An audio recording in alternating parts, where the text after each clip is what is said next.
Hello student, welcome back to मैटिज Adda 24/7। This is Anita Sharma, your history mentor. Student, आज के इस वीडियो में हम करने वाले हैं एक और पीवाईक्यू का सॉल्यूशन। अगर आपको किसी एग्जाम में अच्छा परफॉर्म करना है या अच्छे मार्क्स लेकर आने हैं तो पीवाईक्यू को जरूर करके जाइएगा, क्योंकि पीवाईक्यू एक बहुत इंपॉर्टेंट रोल प्ले करते हैं हमारे किसी भी एग्जाम में अच्छा परफॉर्म करने के लिए। ठीक है, तो आज हम करने वाले हैं इसमें हिस्ट्री के पीवाईक्यू का सॉल्यूशन। ठीक है, तो इससे पहले मैं 9 पीवाईक्यूज करवा चुकी हूं, जाकर के उनको जरूर से देखिएगा एग्जाम में जाने से पहले। आज हम करेंगे 10th नंबर का पीवाईक्यू हिस्ट्री का। ठीक है, तो इसमें क्या करेंगे, पीवाईक्यूज को करने से हमें क्वेश्चन पेपर की स्ट्रेटजीज पता चल जाती हैं, है ना, और किस चैप्टर से कितने क्वेश्चन पूछे गए हैं, किस चैप्टर से कम क्वेश्चन पूछे गए हैं, वो सारी चीजें हमें पीवाईक्यू से पता चल जाती हैं, है ना। इसलिए पीवाईक्यूज को करना बहुत जरूरी होता है।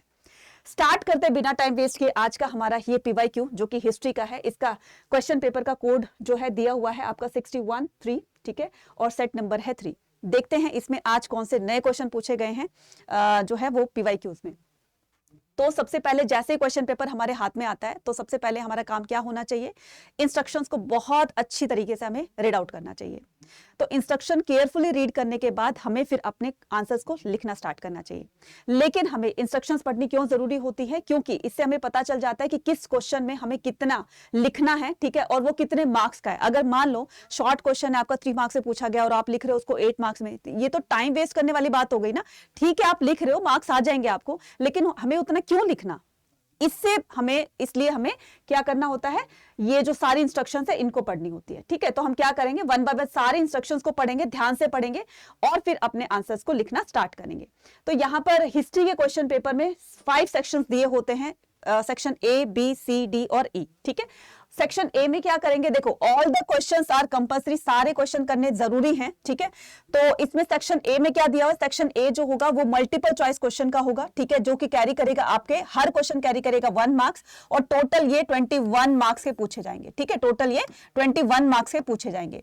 तो इसमें हम क्या करेंगे, 21 मार्क्स को पक्के करने वाले हैं। उसके बाद सेक्शन बी में हम क्या करेंगे, क्वेश्चन नंबर 22 से लेकर 27 तक ये आपके शॉर्ट क्वेश्चंस पूछे जाएंगे और हर एक क्वेश्चन कैरी करेगा आपका 3 मार्क्स, यानी कि आपसे 5 क्वेश्चन पूछे जाएंगे और हर एक क्वेश्चन कैरी करेगा आपके 3 मार्क्स। ठीक है, उसके बाद सेक्शन सी, ये जो होगा आपका लॉन्ग आंसर होगा, 3 क्वेश्चन आपसे पूछे जाएंगे और हर क्वेश्चन कैरी करेगा आपका 8 मार्क्स। ये याद रखना, शॉर्ट क्वेश्चन में आपको 60 से 80 वर्ड्स में लिखना है और लॉन्ग आंसर्स में आपको क्या करना है, 300 to 350 वर्ड्स में लिखना है आपका आंसर। ठीक है, सेक्शन डी में क्या करेंगे, सेक्शन डी जो होता है वो हमारा सोर्स बेस्ड क्वेश्चन वाला होगा, जो कि 31 से 33 क्वेश्चन नंबर होगा।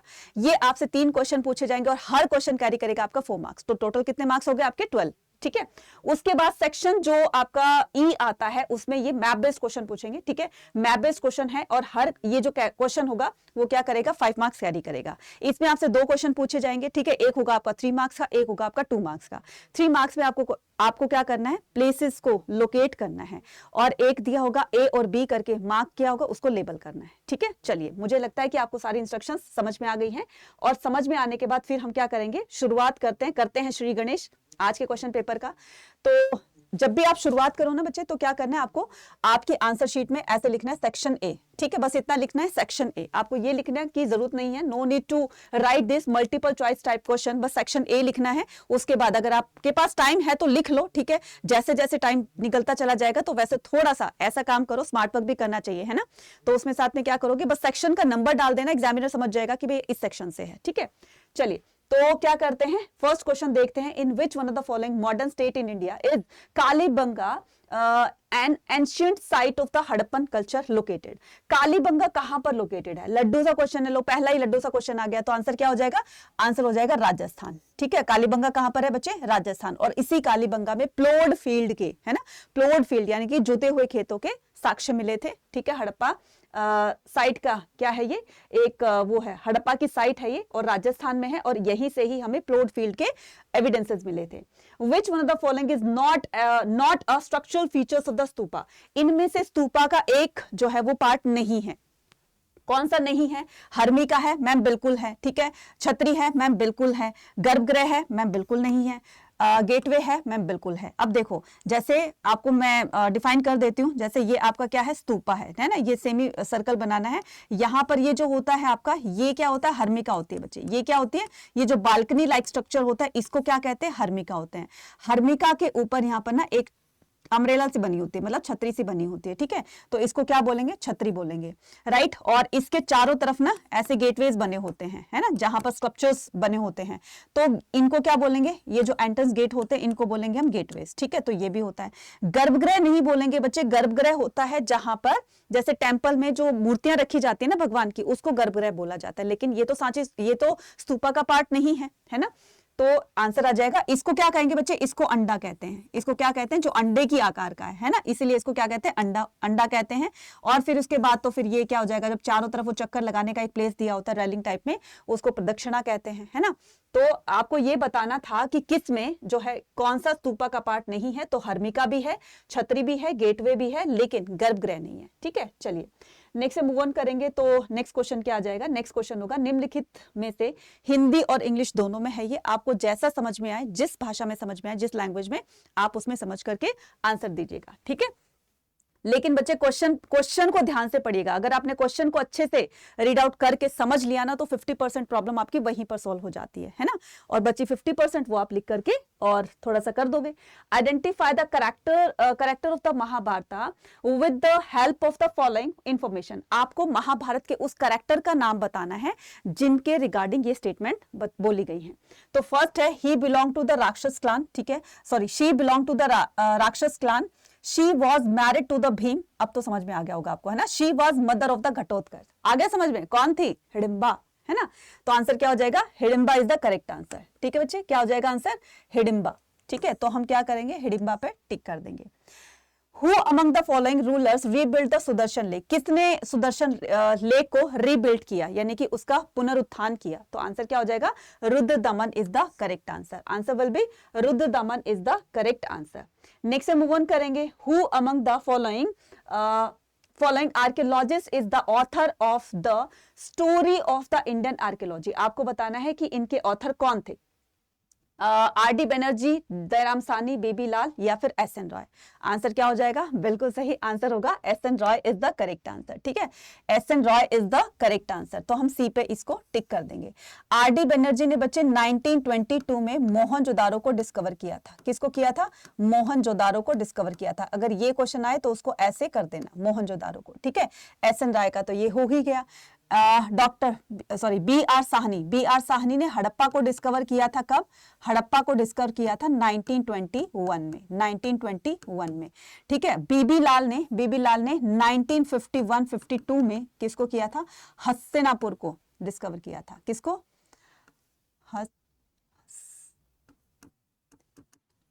ठीक है बच्चे, हस्तिनापुर, क्लियर। चलिए नेक्स्ट मूव ऑन करते हैं कि in which state of the India is the 5th century temple Deogarh situated। अब ये देवगढ़ का टेम्पल जो है वो कहां पर है, बिहार में, ओडिशा में, वेस्ट बंगाल में या फिर उत्तर प्रदेश में। जल्दी से मुझे कमेंट सेक्शन में लिखकर बताओ, ये जो देवगढ़ का टेम्पल है ये कहां पर है। नहीं हो गया, बस हो। हाँ जी बताओ जल्दी से, हो गया।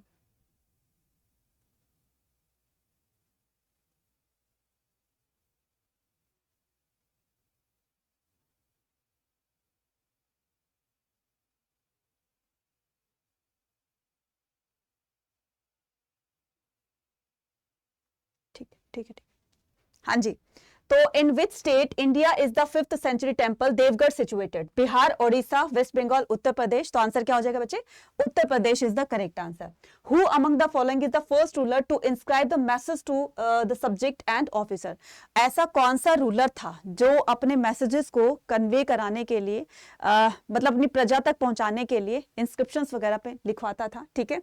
तो आपको बताना है कि वो कौन से रूलर थे, चंद्रगुप्त, समुद्रगुप्त, बिंदुसार या फिर अशोका। इजी सा क्वेश्चन है ना लड्डू सा। आंसर क्या हो जाएगा, Ashoka is the correct answer. तो अशोका के जो इंस्क्रिप्शंस हैं वो सबसे ज्यादा पाए गए हैं। ऐसा नहीं है कि अभी तक सभी इंस्क्रिप्शंस के इनके सभी इंस्क्रिप्शंस को खोज लिया गया है या इन्होंने ही इंस्क्रिप्शंस लिखवाए थे। ऐसे बहुत से राजा थे जो अपना मैसेज कन्वे करने के लिए, प्रजा तक पहुंचाने के लिए बड़ी बड़ी शिलालेखाओं पर, कॉपर प्लेट पर अपने मैसेजेस को लिखवा दिया करते थे, ताकि लोग इनको पढ़ें और इनको पढ़ करके उनको पता चले कि राजा की तरफ से आया हुआ ये रॉयल ऑर्डर है जिसको उनको ओबे करना ही पड़ेगा। है ना, फॉलो करना पड़ेगा। तो ये जो इंस्क्रिप्शन में सबसे पहले इस तरह का आइडिया कौन लेकर आए थे? अशोक, और उन्होंने अपने मैसेजेस को क्या करवाया था? इंस्क्राइब करवाया था। ठीक है, किसके लिए? अपने सब्जेक्ट ऑफ ऑफिसर्स के लिए। सब्जेक्ट किसको कहते हैं बच्चे? प्रजा को कहते हैं। नेक्स्ट क्वेश्चन कहता है कि two statement as assertion A and reason are given below, read them carefully and answer the questions that follow. Assertion कहता है Francis Bernier has called the Mughal king as the king of barbarian. बिल्कुल ना, ये statement as it is लिखी हुई है हमारी NCERT में कि फ्रैंकिस बर्नियर ने मुगल राजाओं को क्या कहा है? बर्बेरियन कहा है ना। तो नेक्स्ट आएगा आपका किंग ऑफ बर्बेरियन, मतलब अनसिविलाइज्ड होता है ना, बर्बेरियन अनसिविलाइज्ड पर्संस होते हैं, ठीक है, पीपल होते हैं। तो रीजन कहता है कि crown ownership of land was its a reason. क्यों कहा है? क्योंकि ये जो क्राउन ऑनरशिप है, मतलब कि जो लैंड का पूरा स्वामित्व है, लैंड ऑनरशिप है, वो पूरी तरीके से मुगल अथॉरिटी के पास है। तो लोगों को प्राइवेट प्रॉपर्टी नहीं दी गई है, जिसकी वजह से लोग अनइंटरेस्टिंगली काम करते हैं, और अगर काम करते भी हैं तो उनको बहुत ही थोड़ा बहुत उनको पैसा, वेजेस या फिर ग्रेन वगैरह दी जाती है। तो उनको ना मतलब एक तरीके से फार्मर्स के लिए उन्होंने कुछ अच्छा नहीं सोचा, जिसकी वजह से ये सारी चीजें ऑब्जर्व करी किसने? फ्रैंकिस बर्नियर ने। और ये सारी बातें कहां पर लिखी? अपनी बुक में। ठीक है, तो अपनी बुक में कमेंट सेक्शन में लिखकर बताना फ्रैंकिस बर्नियर की बुक का नाम क्या था। ठीक है, ये भी क्वेश्चन आ सकता है, यहां पर तो नहीं पूछा, हो सकता है कि इस बार आपसे पूछ लें। ठीक है, तो आंसर आपको बताना है। तो इसका जो करेक्ट आंसर होगा वो होगा ए। ठीक है, करेक्ट आंसर क्या हो जाएगा? ए। आपका होमवर्क क्वेश्चन क्या रहेगा? होमवर्क क्वेश्चन रहेगा आपका बर्नियर की बुक का नाम। ठीक है, बर्नियर्स बुक। तो आपको मैं क्वेश्चन मार्क लगाकर छोड़ देती हूं। आपको क्या करना है? आपको इसका आंसर मुझे कमेंट सेक्शन में लिखकर बताना है। ठीक है, चलिए नेक्स्ट से मूव ऑन करते हैं। तो नेक्स्ट क्या हो जाएगा? निम्नलिखित में से कौन सा जोड़ा सुमेलित है?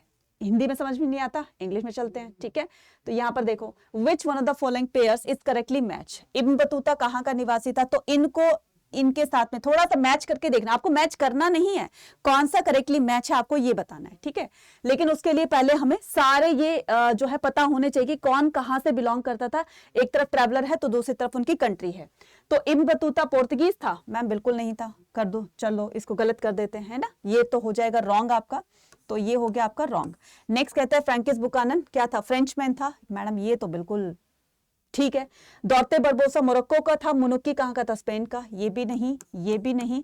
फ्रैंकिस बर्नियर कहां था बच्चे? फ्रेंचमैन का, और ये फ्रांस का था। मैंने आपको एक ट्रिक बताई थी, क्या?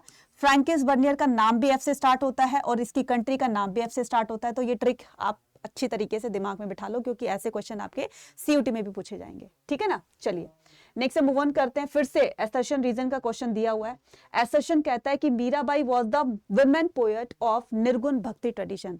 मीराबाई जो थी वो निर्गुण भक्ति ट्रेडिशन की पोएट संत थी, जबकि गलत है ना। वो तो भगवान श्री कृष्ण की मूर्ति बना करके उनकी पूजा पाठ किया करती थी, है ना, हमेशा उनके भजन कीर्तन में ही जो है वो लीन रहा करती थी। तो ये तो स्टेटमेंट गलत हो जाएगी। She has been recognised as the source of the inspiration for the centuries. और वो लोगों के लिए एक इंस्पिरेशन है, क्योंकि देखो ना, जिसके अंदर अपने भगवान के लिए भक्ति होती है, श्रद्धा होती है, तो चाहे उनके जीवन में कोई भी कठिनाई आ जाए तो वो हर कठिनाई को क्रॉस कर देते हैं। तो ये तो इंस्पिरेशन तो हो गई ना, लेकिन निर्गुण भक्ति की वो नहीं थी। निर्गुण भक्ति ट्रेडिशन से वो जो है वो मीराबाई नहीं थी, बल्कि किससे थी? निर्गुण की जगह आ जाएगा सगुण। क्या आ जाएगा बच्चे? सगुण। सगुण भक्ति की थी। ठीक है, सगुण भक्ति की थी। फिर नेक्स्ट पर मूव ऑन करते हैं। क्वेश्चन अच्छा, तो इसमें हम क्या करेंगे? हाँ, A is incorrect, R is correct. ठीक है, A is incorrect, R is correct. चलिए नेक्स्ट से मूव ऑन करते हैं। अरेंज करना है बाप को कि arrange the following chronological order and select the correct option.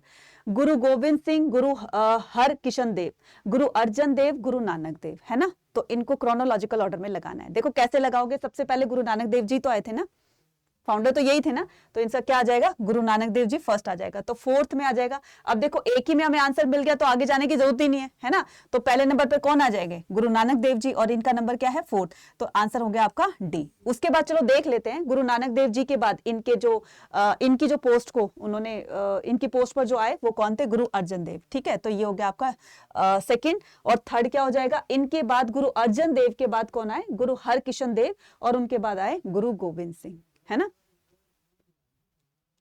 चलिए नेक्स्ट हम मूव ऑन करते हैं, identify the dynasty of the Vijayanagar with the help of the following. आपको बताना है इस डायनेस्टी का नाम, ठीक है, डायनेस्टी का नाम बताना है, अब रूलर का या करेक्टर का नाम नहीं बताना है, अब आपको डायनेस्टी बतानी है। डायनेस्टी के लिए आपको हिंट दिए हुए हैं, Harihara and Bukka belong to this dynasty. Hari और बुक्का इस डायनेस्टी से बिलोंग करते थे। मुझे लगता है कि अभी तक आपने आंसर पकड़ लिया होगा, है ना। और आता है कि they built the Hiriya canal, उन्होंने हिरिया कैनाल भी बनवाई, है ना, हिरिया कैनाल भी बनवाई। It was the first dynasty of the Vijayanagar, बिल्कुल सही। आंसर क्या हो जाएगा, आंसर हो जाएगा संगम डायनेस्टी, ठीक है, आंसर क्या हो जाएगा, संगम डायनेस्टी। और मैं हर बार आपको बताती हूँ, हर बार आपको बताती हूँ, इसमें आपको एक ट्रिक याद करनी है, क्या, SSTA, है ना, SST, बस इसको याद करना है, SSTA, SST Anita ma'am, Anita ma'am क्या पढ़ाती है, SST पढ़ाती है, तो SSTA, बस ये आपको विजयनगर की डायनेस्टीज का सीक्वेंस पता चल जाएगा। तो फर्स्ट डायनेस्टी क्या है आपकी, संगम डायनेस्टी, तो ये होगी आपकी फर्स्ट। सेकंड क्या हो जाएगी आपकी, सलुवा डायनेस्टी, तो ये सेकंड नंबर की हो जाएगी। थर्ड हो जाएगी तुलवा डायनेस्टी, जिसके कृष्णदेव राय थे। और फोर्थ हो जाएगी आपकी अराविदु डायनेस्टी। तो हो गया ना, ये क्या हो गया, संगम, सलुवा, तुलवा और अराविदु। अब यहाँ पर बताते हैं कि हरि और बुक्का जो है थे वो संगम डायनेस्टी से बिलोंग करते थे, उन्होंने हिरिया कैनाल को भी बनवाया, ठीक है। अब ये हिरिया कैनाल क्या था, देखो ये पूरा का पूरा क्या था, विजयनगर था, है ना। विजयनगर के यहाँ पर ना आपके नॉर्थ साइड में, ठीक है, यहाँ पर कृष्णा रिवर फ्लो करती थी, मतलब नदर्न ईस्टर्न साइड में, राइट, नदर्न ईस्ट साइड में, ठीक है, नॉर्थ ईस्ट साइड में। और इसके साउथ वाले पार्ट पर, ठीक है, यहाँ पर कौन सी रिवर फ्लो करती थी, यहाँ पर तुंगभद्रा, ठीक है, यहाँ पर तुंगभद्रा रिवर फ्लो करती थी। इस तुंगभद्रा रिवर से ही क्या बनाए गए थे, यहाँ पर कैनाल बनवाई गई थी, है ना, इसी से ही कैनाल बनवाई गई थी, और जिसका नाम था हिरिया कैनाल, जिसका नाम क्या था, हिरिया कैनाल, ठीक है। ये बहुत बड़ी कैनाल थी, ठीक है, बहुत बड़ी कैनाल थी। और इसी से ही फिर क्या करते हैं, चैनल्स बनाए जाते हैं, है ना, जगह जगह से चैनल्स बनाए जाते हैं, जो कि पूरे के पूरे रॉयल सेंटर में वाटर को सप्लाई किया करती थी। ठीक है बच्चा, क्लियर। चलिए नेक्स्ट मूव ऑन करते हैं। तो नेक्स्ट क्या कहते हैं देखते हैं, ठीक है। Which of the following statement is not regarding the Ibn Battuta? Ibn Battuta के रिगार्डिंग इनमें से एक स्टेटमेंट नहीं है, है ना, इनकरेक्ट है, वो आपको बतानी है। तो फर्स्ट है ही वॉज मोरक्को ट्रेवलर, ठीक है, तो इब्न बतूता मोरक्को का ट्रेवलर था, मैडम बिल्कुल था, इसको तो सही कर देते हैं हम, ठीक है, ये तो करेक्ट है। चलो जी, इसको करेक्ट कर दिया हमने, ठीक है, इसको क्या कर दिया हमने, करेक्ट कर दिया। His book travels in the His book of the travels in is known as the बादशाह नामा, उसकी बुक का नाम बादशाह नामा था। क्या नाम था उनकी बुक का नाम, इब्न बतूता की बुक का नाम बादशाह नामा ना होकर के क्या था, रहला, क्या था बच्चे, रहला था। He had expertise in the Islamic religion law sharia, बिल्कुल सही, ठीक है, वो शरिया के रूल्स को जानते थे। शरिया क्या होता है बच्चे, जो इस्लामिक रूल होता है ना, उनकी एक अपनी बुक होती है, तो उसके जो सही से ज्ञाता होते हैं, स्कॉलर होते हैं, उनको मतलब वो शरिया क्या होता है, set of rule of the Muslim community, है ना, तो उसको शरिया कहा जाता है। और he made a pilgrimage to the Mecca, ठीक है, तो उन्होंने क्या किया था, मक्का को भी विजिट किया था, ठीक है। चलिए नेक्स्ट पर मूव ऑन करते हैं। तो इसको अगर आपको इंग्लिश में समझ में नहीं आ रहा है तो आप हिंदी में भी देख सकते हो इसको, ठीक है। भारत में आने वाला वह एक मोरक्को का यात्री था, उसके यात्रा वृतांत की किताब को बादशाहनामा कहा जाता है, गलत हो जाएगा, रहला कहा जाता है। वह शरिया या इस्लाम धर्म के कानून का विशेषज्ञ था, बिल्कुल था। उसने मक्का की तीर्थ यात्रा भी की थी, बिल्कुल की थी, है ना, तो ये आंसर हो जाएगा, ठीक है। तो इसका आंसर जो करेक्ट आंसर होगा वो होगा सेकेंड, मतलब इनकरेक्ट पूछा था तो इनकरेक्ट सेकेंड ही था, ठीक है। चलिए जी नेक्स्ट मूव ऑन करते हैं, ठीक है, नेक्स्ट मूव ऑन करते हैं। तो नेक्स्ट क्या हो जाएगा, ये रहा आपका next. Which land was classified into the 4 category under the rule of the Akbar. आपको बताना है कि वो कौन सी लैंड है जो कि अकबर के शासन काल में इस तरह की लैंड हुआ करती थी। Which these 4 categories was consider is the best, ठीक है, इनमें से आपको बताना है दी बेस्ट कौन सी थी। Land was classified into the 4 category, तो इसको 4 कैटेगरीज में डिवाइड किया गया था, ठीक है। मैं क्या कर रही हूँ, अकबर के शासनकाल में जमीन को 4 भागों में वर्गीकृत किया गया था। पहचान गए होगे ना अभी तक, 4 चहर, ठीक है, तो क्या हो जाएगा आपका चचर, ठीक है, इसमें चचर बोला गया है। तो क्या करेंगे, यहां पर देखते हैं कि क्या इसका आता है कि land was classified into the 4 category under the rule of the Akbar, which of these 4 categories was considered is the best। तो आंसर क्या आ जाएगा, Chahar is the correct answer, ठीक है। इसमें चच्चर, चच्चर, ठीक है, चच्चा मत लिख देना। नेक्स्ट आता है आपका कि which one of the following statement are correct, इनमें से कौन सी स्टेटमेंट करेक्ट है। The English introduce western education in India, ठीक है, इंग्लिश ने क्या किया, मतलब इंग्लिश किसको बोल रहे हैं, ब्रिटिशर्स को बोल रहे हैं, उन्होंने वेस्टर्न एजुकेशन को इंडिया में लेकर आए, बिल्कुल लेकर आए, ठीक है। उसके बाद they set up the English medium school and the colleges, बिल्कुल उन्होंने ओपन किए थे। They establish the law to abolish the sati system, तो बिल्कुल सही, सती सिस्टम को कब अबॉलिश किया था, 1829 में, ठीक है। उसके बाद they did not permit the widow remarriage, उन्होंने विडो रीमैरिज को कभी परमिशन नहीं दी थी, बल्कि दी थी तभी तो ये विडो रीमैरिज का एक्ट पास हुआ था ना, और विडो भी शादी कर सकती थी, इस तरह का कंसेप्ट तो वो लेकर आए थे। ये स्टेटमेंट हो जाएगी आपकी गलत, तो 1 2 3 हो जाएगी सही, तो आंसर करेक्ट आंसर क्या हो जाएगा आपका, दिस, ठीक है। चलिए नेक्स्ट मूव ऑन करेंगे, तो नेक्स्ट देखते हैं, who among the following was called as the frontier Gandhi, लड्डू सा क्वेश्चन एकदम। फ्रंटियर गांधी के नाम से किनको जाना जाता है, मौलाना आजाद, खान अब्दुल गफ्फार खान, गोपाल कृष्ण गोखले, दादा भाई नौरोजी। आंसर क्या हो जाएगा बच्चे, answer will be Khan Abdul Ghaffar Khan is the correct answer, ठीक है, Khan Abdul Ghaffar Khan is the correct answer, right बच्चे। गोपाल कृष्ण गोखले कौन थे, ये तो गांधी जी के पॉलिटिकल मेंटोर थे, ठीक है, गांधी जी पॉलिटिकल मेंटोर, ठीक है, क्लियर। और दादा भाई नौरोजी को ओल्ड मैन के नाम से जानते थे, ओल्ड मैन ऑफ इंडिया, ठीक है, ओल्ड मैन,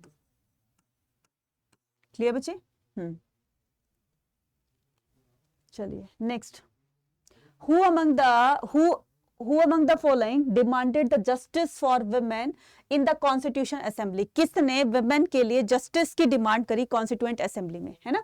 तो आंसर क्या आ जाएगा, आंसर आ जाएगा Hansa Mehta is the correct answer, answer will be Hansa Mehta is the correct answer, ठीक है, Hansa Mehta is the correct answer. चलिए नेक्स्ट मूव ऑन करते हैं, ठीक है। निम्नलिखित में से सही जोड़े का आपको करना है, उसको मिलाना है कि कौन सा इनमें से सही है, ठीक है। इंग्लिश वाले पे आते हैं कि select the correct pair, select the correct pair from the following option, Mahatma Gandhi, Jawaharlal Nehru, doctor Rajendra Prasad और डॉक्टर भीमराव अंबेडकर। तो इनको इनके साथ में मैच करके देखना है कि कौन सा सही मैच हुआ है।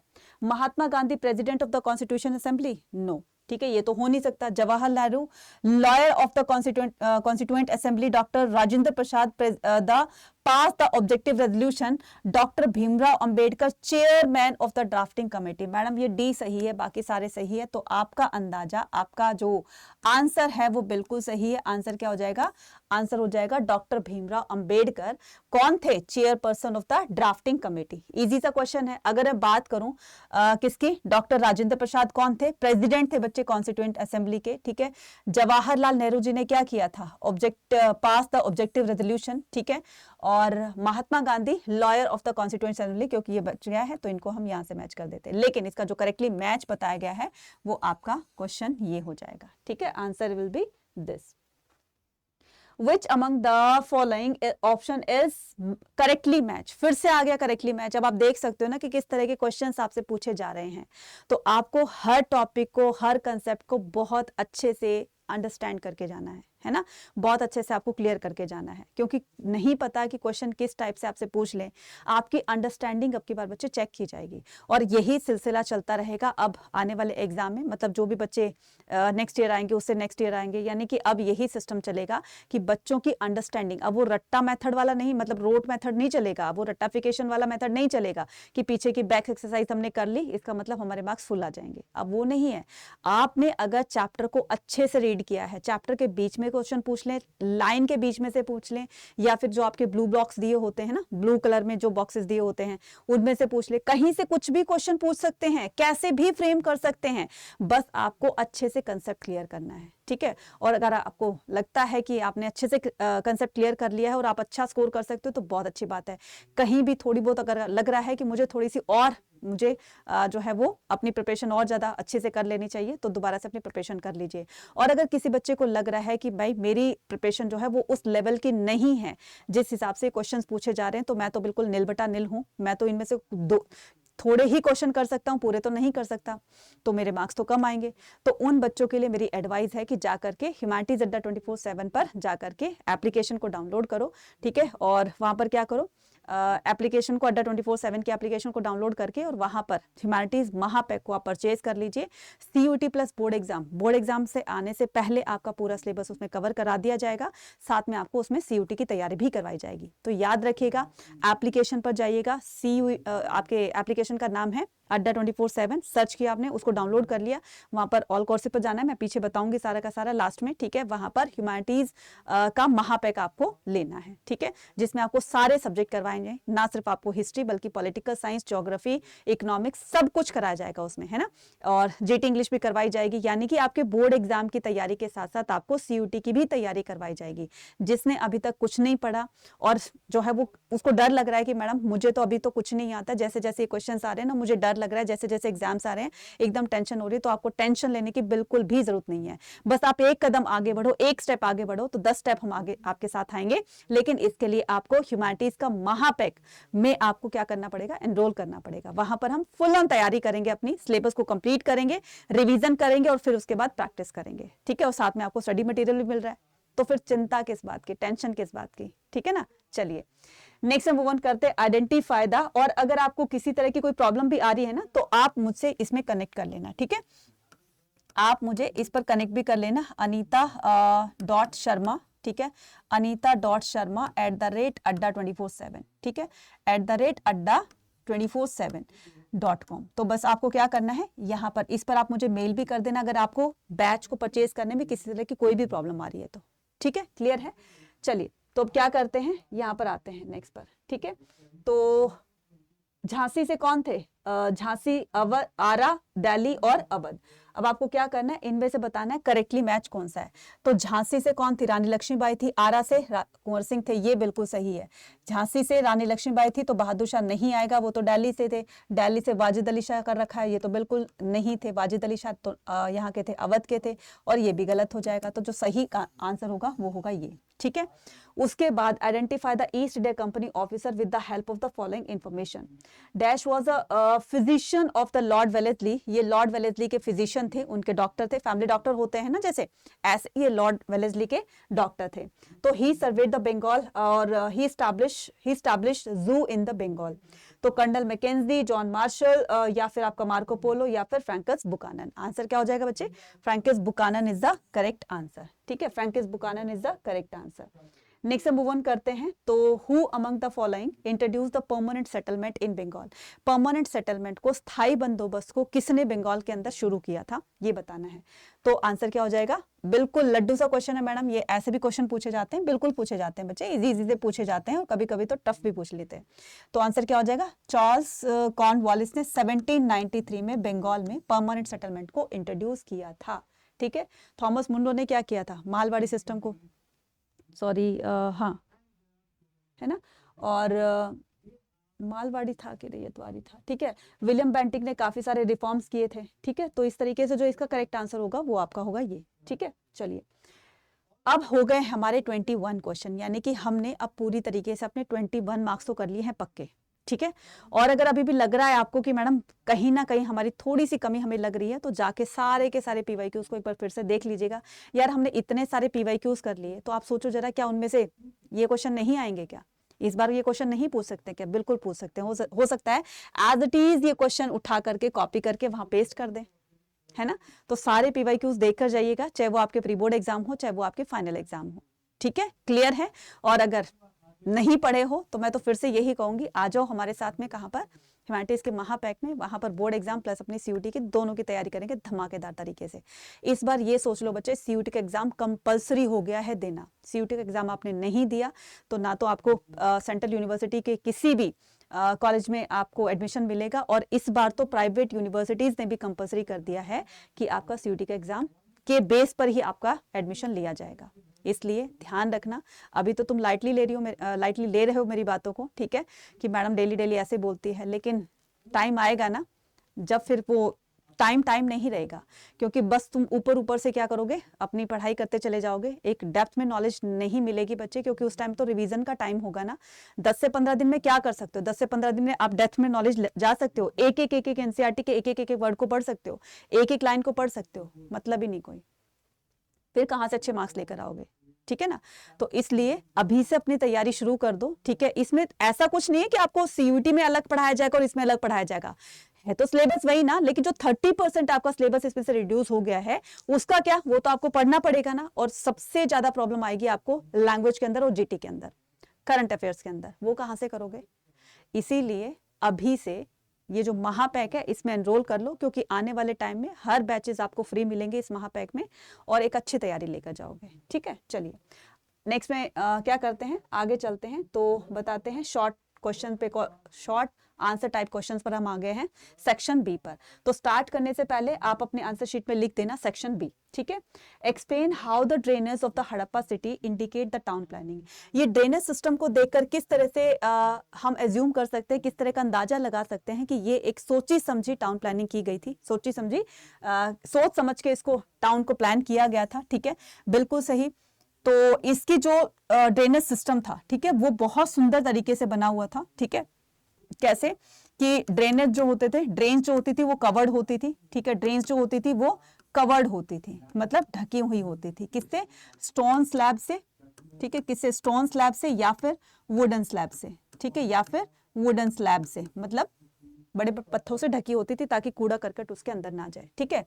और घर की एक वॉल जो होती थी वो स्ट्रीट के साथ में लगी होती थी इस तरीके से, ठीक है, जैसे ये स्ट्रीट हो गई, इसके दोनों तरफ हाउसेस बने होते थे, दोनों तरफ हाउसेस बने होते थे, और हाउसेस की एक वॉल जो थी वो स्ट्रीट के साथ में लगी होगी, और इसी वॉल के साथ साथ में घरों के जो वेस्ट वाटर के लिए जो घर का गंदा पानी होता था, तो यहाँ पर नालियां बनाई गई थी, है ना, ताकि क्या करे, घर के साथ साथ में, दीवार के साथ साथ में ये जो ड्रेनेज सिस्टम बनाया गया था, तो इससे आने जाने वालों को भी कोई प्रॉब्लम नहीं होगी और ये कवर्ड होंगी, ठीक है, और साथ में यहाँ पर कोई गंदगी भी नहीं फैलेगी। तो इस तरीके से बहुत ही सोच समझकर इनको बनाया जाता था, ठीक है। और उसके अलावा क्या कर सकते हो, उसके अलावा, ठीक है, स्लोपिंग उसमें बनाई जाती थी, ठीक है, तो स्लोपिंग, ठीक है, स्लोप में बनाई जाती थी इस तरीके से, मतलब ऐसे कि पानी भाई यहाँ पर अगर है तो वो क्या करेगा, वो फ्लो होकर नीचे आ जाएगा, ठीक है ना, ऐसे ऊपर नीचे उबड़ खाबड़ नहीं बनती थी, तो स्ट्रेट होकर बनती थी। तो नेक्स्ट हो गया, ठीक है, ये आपको 3 मार्क्स में लिखना है, ज्यादा बड़ा नहीं लिखना, ठीक है। तो इस तरह का डायग्राम भी आप बनाकर उसमें बता सकते हो, तो इससे आपको ना एक अच्छे मार्क्स मिलने की उम्मीद आप लगा सकते हो, है ना। तो साथ साथ में अगर आप डायग्राम बनाएंगे, एग्जामिनर भी खुश हो जाएगा, बच्चे ने देखो कितने अच्छी तरीके से डायग्राम बनाए, यानी कि इसको समझ है कि क्वेश्चन को किस तरह से डिफाइन करना है, ठीक है। चलिए, तो explain why the seals and the sealings were used by the Harappa, ठीक है, हड़प्पन्स, ये जो सील्स और सीलिंग्स हैं ये हड़प्पा के लोग क्यों यूज करते थे। पहले हम बात करेंगे सील की, बात करेंगे सील की। सील को क्या कहते हैं बच्चे, मोहरे कहते हैं। सील को क्या कहते हैं, मोहरे कहते हैं। सीलिंग को क्या कहेंगे हम, पैकिंग कहेंगे। सीलिंग को क्या कहेंगे हम, पैकिंग कहेंगे, ठीक है। अब जैसे क्या होता था कि लॉन्ग डिस्टेंस के लिए अगर मान लो, ठीक है, क्यों वो इसको यूज किया करते थे सील और सीलिंग को, तो नंबर 1 पर आ जाएगा लॉन्ग डिस्टेंस के लिए, ठीक है, लॉन्ग डिस्टेंस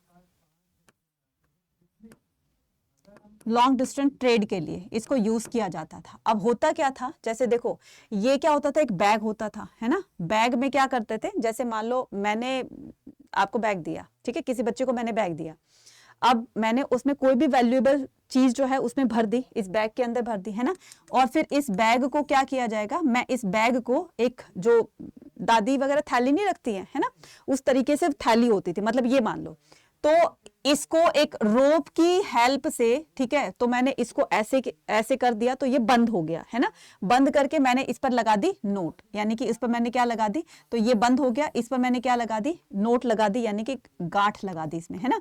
उसके बाद क्या होगा, जब ये नोट लग जाती है तो उसको मैंने रैप किया इस तरीके से, है ना, रैप करने के बाद इसको मैंने गीली मिट्टी पर, इसके मुंह पर गीली मिट्टी मैंने लगा दी, ठीक है, गीली मिट्टी लगा दी। अब ये जो थैली थी, ठीक है, इसका जो नोट बन गया यहाँ पर, तो मैंने इस पर क्या लगा दी, मैंने इस पर गीली मिट्टी लगा दी, और गीली मिट्टी जैसे ही मैंने इसके ऊपर पेस्ट करी और वैसे ही मैं अपनी स्टैंप को इस पर वो कर दूंगी, पेस्ट कर दूंगी गीली मिट्टी पर ही, ताकि ये सूखने के बाद इसको कोई रब ना कर सके। तो गीली मिट्टी पर ही मैंने अपनी इस पर क्या लगा दी, स्टैंप लगा दी, क्या लगा दी, स्टैंप लगा दी, ठीक है। और फिर इसको 2-3 दिन धूप में सुखाया जाता था। फिर सूखने के बाद मैंने किसी आप में से किसी बच्चे को मैंने उसको दिया कि जा करके और उस पर्सन को देकर आना है जिसके साथ मैं वो डील करना चाहती हूँ, जिसके साथ मेरे ट्रेडिंग रिलेशन है ना। तो अगर जो है किसी के मन में आता है कि यार मैम ने इसमें क्या चीज रखी है, देखो तो सही है ना, क्या वैल्यूएबल चीज रखी है, हालांकि कोई इसका चोरी का मन नहीं है, बट वो देखना चाहता है कि इसमें क्या चीज रखी है मैम ने, है ना। तो अगर वो इसने पैकेट खोल लिया, अगर वो इसने बैग खोल लिया, तो खोलने के बाद देख भी लिया और उसको वैसा ही उसको करने की कोशिश करी, कर तो देगा वो, लेकिन स्टैंप कहां से लाएगा। अब आप में से बहुत सारे बच्चे बोलेंगे मैडम स्टैंप तो कहीं से बन जाती है ना, 100-200 रुपए लो स्टैंप बन गई।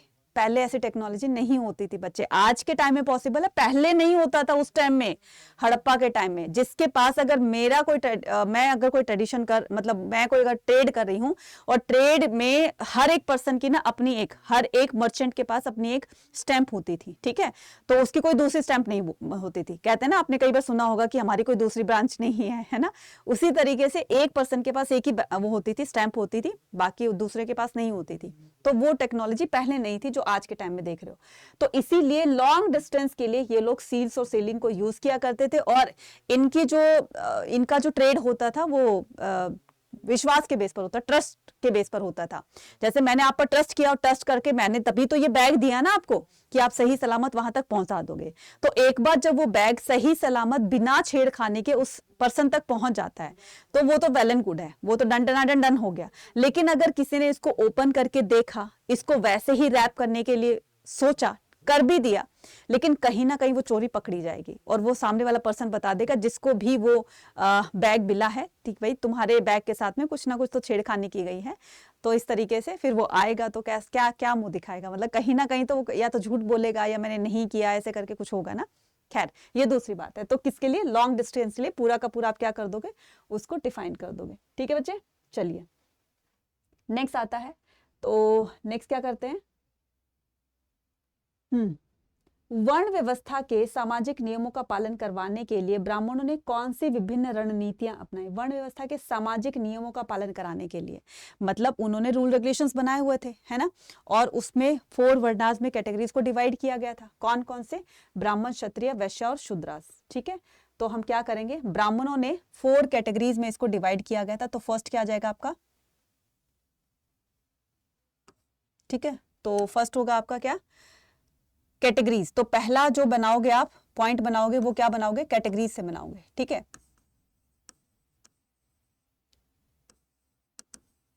ठीक है,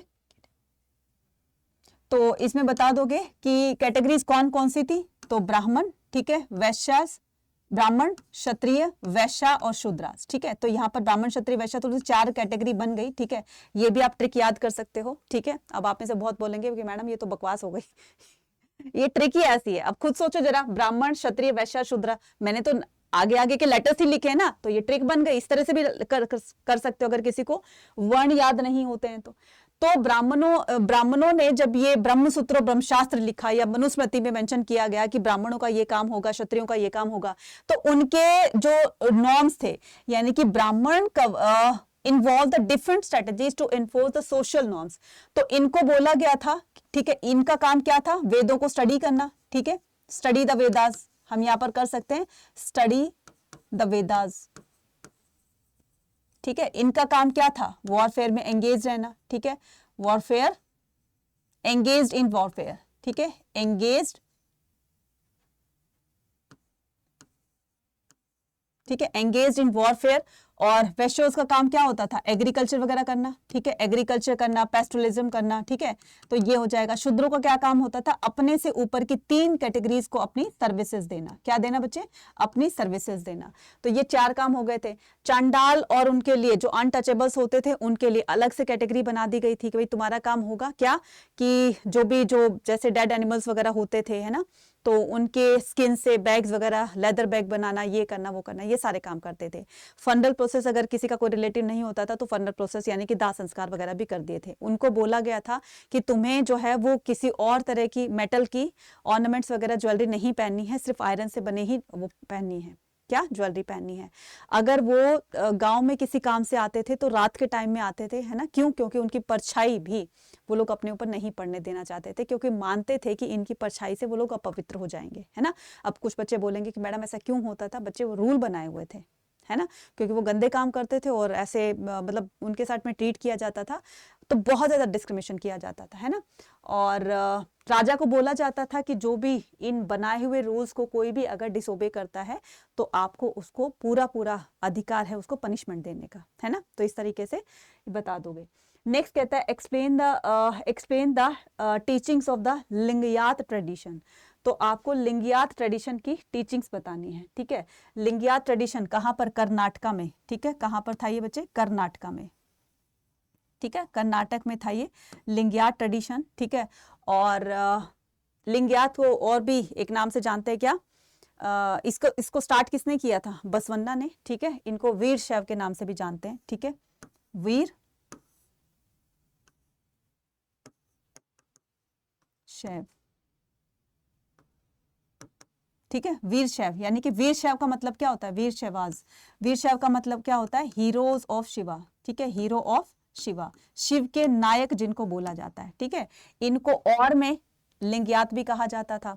लिंगयात क्यों, कौन होते हैं बच्चे, लिंगयात्स होते हैं जो लिंग वेयर करते हैं, है ना। लिंग वेयर कैसे करते हैं, आपने भी देखा होगा, कुछ लोग ना वो जनेऊ टाइप में, जैसे हिंदुओं में ब्राह्मणों में क्या होता है कि वो जनेऊ टाइप में पहनते हैं ना, तो ऐसे ही वो ना जनेऊ टाइप में होता था। और कर्नाटका में ना सिर्फ उस टाइम में बल्कि आज भी वहां पर बहुत फेमस है और बहुत स्ट्रिक्टली इसको फॉलो करते हैं, है ना। जैसे कई कुछ लोग हाथ पर बांध लेते हैं कि भाई शरीर पर ना बांध ले, कुछ लोग हाथ पर बांध लेते हैं, कुछ लोग उसको गले में पहन लेते हैं, है ना। तो लिंग वेयर करने वाले होते हैं, ठीक है। इन्होंने काफी रिफॉर्म्स भी किए, ठीक है, बसवन्ना की लीडरशिप में, ठीक है, काफी रिफॉर्म्स भी किए, जैसे विडो रिमैरिज था, या फिर वो जो प्यूबर्टी थी, चाइल्ड प्यूबर्टी थी, है ना, उसको भी उन्होंने अबॉलिश कराया कि छोटी एज में बच्चों की शादी नहीं होनी चाहिए, है ना। इस तरीके से कुछ सोसाइटी में रिफॉर्म वगैरह भी करने की सोची, इनका कंसेप्ट भी वो लेकर आए थे, ठीक है। तो ये कर्नाटक से स्टार्ट हुआ था, ठीक है। इसको लिंगयास और वीर शैव भी कहा जाता है। वीर शैव का नाम क्या हो जाएगा, वीर शैव का लिटिल मीनिंग होगा हीरोज ऑफ शिवा, ठीक है। ये कर्नाटक से स्टार्ट हुआ था और इनके लीडर कौन थे, बसवन्ना, ठीक है। इनके लीडर कौन थे, बसवन्ना, ठीक है, बसवन्ना, ठीक है, बसवन्ना। और बसवन्ना जो बाय कास्ट कौन थे, एक ब्राह्मण ही थे बसवन्ना, बाय कास्ट कौन थे, एक ब्राह्मण ही थे। और इन्होंने मतलब देखो ब्राह्मण होते इनकी तो जो टॉप प्रायोरिटी थी, लेकिन फिर भी इन्होंने दूसरों के लिए उसको लीड किया ना, कि उनके साथ इनजस्टिस हो रहा था। तो इस तरीके से फॉलोवर्स, अब इनके फॉलोवर्स ज्यादा क्यों बनेंगे, क्योंकि ये हर फील्ड के लोगों को, हर कास्ट के लोगों को अपने साथ लेकर चलेंगे। इनके कोई भी वहां पर किसी तरह का कोई डिस्क्रिमिनेशन नहीं होता था। अब जहां पर लोगों को जो बातें अच्छी लगेगी, जो सिस्टम अच्छा लगेगा, लोग उन्हीं के फॉलोवर्स बनते चले जाएंगे। तो उसको क्या करना है, 3 मार्क्स में डिफाइन कर देना, या फिर explain the teaching of Islam, Islam की टीचिंग्स बता देना, ठीक है। तो इसमें 5 जो है वो आप उनके वो बता सकते हो, आर्म्स बता, पिलर्स बता सकते हो, है ना, 5 पिलर्स बता सकते हो। तो 5 पिलर्स में क्या होगा कि टीचिंग ऑफ इस्लाम यानी कि अल्लाह एक है, ठीक है, गॉड इज वन, ठीक है, क्या हो जाएगा, गॉड इज वन, ठीक है। और प्रॉफिट मोहम्मद को इनका मैसेंजर बताया गया है, ठीक है। और आपको अल्लाह की इबादत करनी है, तो एक गॉड होगा। जैसे हिंदुओं में बहुत तरह के देवी देवता होते हैं ना, ऐसे मुस्लिम में नहीं होते हैं, सिर्फ एक गॉड होते हैं, ठीक है। सेकंड क्या हो जाएगा, आर्म्स, ठीक है, आर्म्स मतलब होता है जक़ात, ठीक है। जक़ात, जक़ात क्या होता है बच्चे, जक़ात होता है अपने सैलरी का या अपनी अर्निंग का कुछ दान करना होता है। अब आप बोलोगे कि मैडम कोई लोग अगर नहीं अर्न करते हैं वो क्या करेंगे, कुछ भी दान करो, अर्न का मतलब दान करना होता है, ठीक है। अपने लाइफ में दान करते रहो, ठीक है, नीडीज की हेल्प करते रहो, ठीक है, वो आ जाएगा। फिर उसके बाद आपको क्या कहे, रमजान के मंथ में, ठीक है, रमजान के मंथ में आपको फास्टिंग करनी होती है, ठीक है, फास्टिंग करनी होती है। तो ये 3rd पॉइंट कर दोगे, ठीक है। 4th में क्या कर दोगे, अपनी लाइफ के रहते, है ना, अपनी लाइफ में रहते एक बार हज की यात्रा करोगे, ठीक है, एक बार हज की यात्रा करोगे, ठीक है। और ये हज की यात्रा करने का मतलब है कि एक बार अपनी लाइफ में मक्का मदीना जरूर जाएंगे। जैसे हमारे यहाँ तीर्थ स्थान होते हैं ना, ऐसे उनके यहाँ हज यात्रा होती थी, ठीक है, क्लियर। और क्या करोगे, और इसमें कर दोगे, 1 पॉइंट और रह गया है, God is one, alms of zakat, ठीक है। और रमजान के महीने में फास्टिंग करनी होती थी, हज यात्रा करनी होती थी।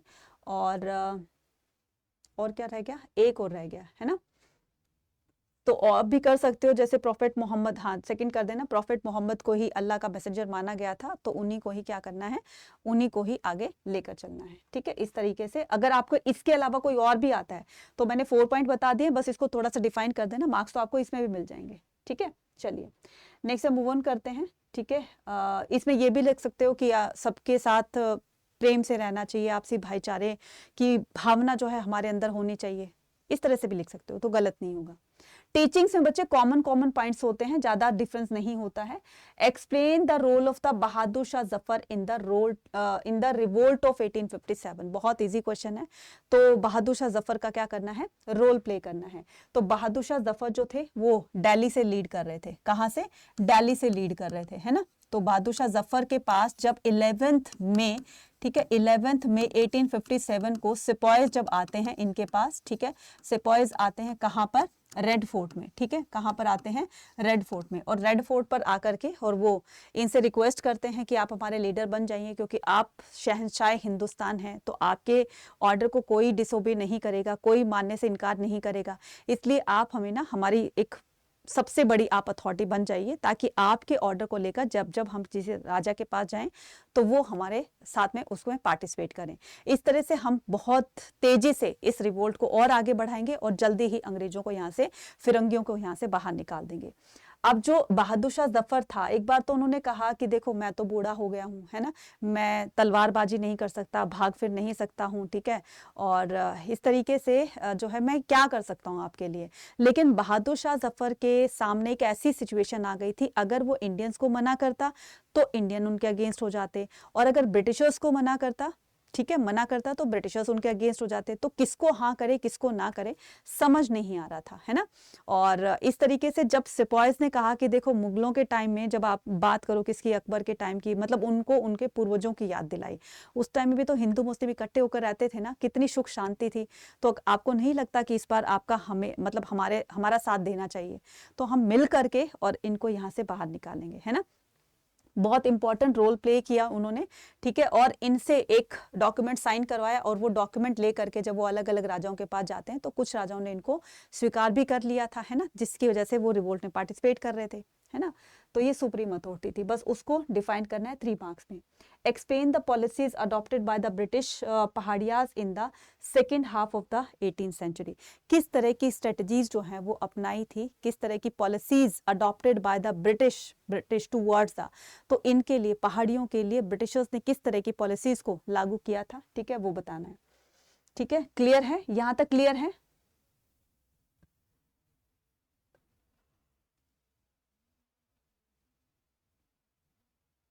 अठारहवीं शताब्दी में के दूसरे भाग में अंग्रेजों द्वारा पहाड़ियों के लिए अपनाई गई नीतियों की व्याख्या करनी है।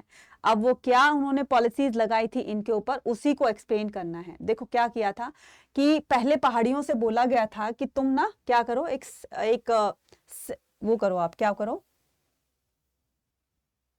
है ना, कि सेटल्ड एग्रीकल्चर करो, है ना। सेटल्ड एग्रीकल्चर का मतलब होता है कि एक जगह पर रह करना तुम लोग, क्योंकि ये जो पहाड़ियां थे ना, ये एक जगह से दूसरी जगह पर मूव ऑन करते रहते, शिफ्टिंग कल्टीवेशन किया करते थे। ये शिफ्टिंग कल्टीवेशन का मतलब समझते हो ना, मतलब क्या करेंगे लोग, एक जगह थोड़ी दिन टाइम तक एक जगह रहेंगे, वहीं पर अपना थोड़ी बहुत खेती बाड़ी करेंगे।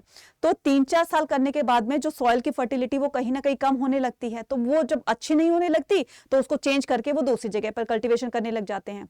और शिफ्टिंग कल्टीवेशन का मतलब ये भी होता है स्प्लैश एंड बर्न वाली, है ना। स्प्लैश एंड बर्न वाली का मतलब जो भी फ्रूट होते हैं, अनाज होता है, उसको हार्वेस्ट कर लेते हैं, बाकी के उनको जला देते हैं, और इस तरह से स्प्लैश एंड बर्न वाली एग्रीकल्चर होती है।